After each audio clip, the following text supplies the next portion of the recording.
भारतीय cricket team की Jersey पर पहली बार पाकिस्तान का नाम, शायकीन क्रिकेट दंग रह गए। सोशल मीडिया पर भी तहलका मच गया।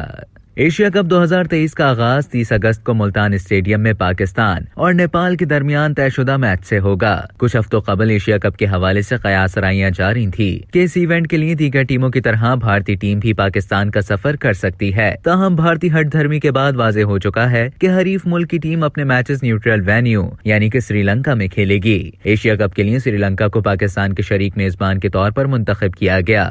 इन दिनों सोशल मीडिया पर वायरल एशिया कप के हवाले से तैयार भारतीय टीम की जर्सी पर पाकिस्तान के नाम ने सोशल मीडिया सारिफीन को चौंका दिया है। वायरल तस्वीर में भारतीय कप्तान रोहित शर्मा और साबिक कप्तान विराट कोहली को नई जर्सी पहने देखा जा सकता है। इस जर्सी पर वाज़ेह तौर पर एशिया कप 2023 के मेजबान यानी पाकिस्तान का नाम लिखा देखा जा सकता है। ताहाल इस खबर की तस्दीक नहीं की जा सकी है, लेकिन इम्कान है कि भारतीय टीम मुकाबले के मैदान में पाकिस्तान के नाम से सजी जर्सी पहनकर उतरेगी। मीडिया रिपोर्ट्स के मुताबिक इवेंट में शामिल तमाम टीमों के लिए जर्सी पर एशिया कप के लोगों के साथ मेजबान का नाम दर्ज होना जरूरी है। भारतीय टीम की जर्सी पर पाकिस्तान का नाम भी इसलिए दर्ज हो सकता है। भारत ने कभी अपनी टीम जर्सी पर पाकिस्तान का नाम नहीं लिखा। ताहम इस बार एशिया कप का असल मेजबान चूंकि पाकिस्तान ही है, इसलिए बीसीसीआई को ना चाहते हुए भी अपनी टीम की जर्सियों पर एशिया कप के लोगों के साथ पाकिस्तान लिखवाना पड़ा। जबकि भारतीय टीम एशिया कप के दौरान मैदान में उतरेगी तो उसके खिलाड़ियों की शर्ट्स पर पाकिस्तान का नाम जगमगा रहा होगा। याद रहे कि एशिया कप में पाकिस्तान और भारत के दरमियान 2 सितंबर को श्रीलंका के पाली के लिए इंटरनेशनल क्रिकेट स्टेडियम में टाकरा होगा।